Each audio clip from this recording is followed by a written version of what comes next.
जामशोरो मां अवां खे ख़बर ॾींदा हलूं त जामशोरो ज़िले में अमन अमान जी बिगड़ियल सूरत हाल खे बहितर बणाइण लाइ SSP जामशोरो जी ऑफिस में पुलिस ऑफिसरनि जो हंगामी इजलास कोठायो वियो। इजलास में ॾोहारनि जी गिरफ़्तारी ऐं मंशियात फ़रोशनि ख़िलाफ़ क्रैकडाउन तेज़ करण जो फ़ैसिलो कयो वियो। इजलास में ASP 7 समेत ज़िले जे समूरनि DSPs ऐं SHOs शिरकत कई। इजलास में सिक्योरिटी खे हाई अलर्ट रखण जो फ़ैसिलो कयो वियो। ज़िले में अमन अमान जी सूरत खे नज़र में रखंदे सिक्योरिटी खे अलर्ट करे ॾोहारनि अनासरनि खे फौरी तौर ते मुंहुं ॾियण जो फ़ैसिलो कयो वियो। इजलास में ज़िले मां मंशियात जे ख़ात्मे लाइ क़दम खणण ऐं सिक्योरिटी सख़्त करे ॾोहारनि खे फौरी तौर गिरफ़्तार करे मंशियात जो ख़ात्मो करण लाइ क़दम खणण जो बि फ़ैसिलो कयो वियो।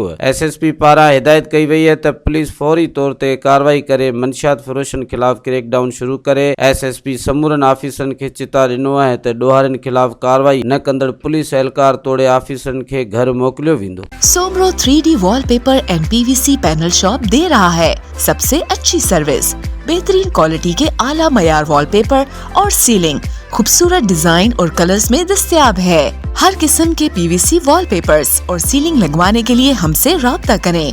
हैदराबाद, कासिमाबाद, लतीफाबाद, जामशोरो, मीरपुर खास और सिंध के मुख्तलिफ शहरों में सर्विस मौजूद है। Soomro 3D wallpaper and PVC panel. राब्ता नंबर रंजन अली सोमरो 0333 370 2516।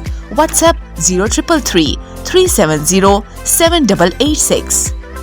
मज़ीद ख़बरनि ऐं तफ़सीलात लाइ विज़िट कयो असांजी वेबसाइट www.awamiNewsHD.com ऐं ॾिसंदा रहो अवामी न्यूज़ HD।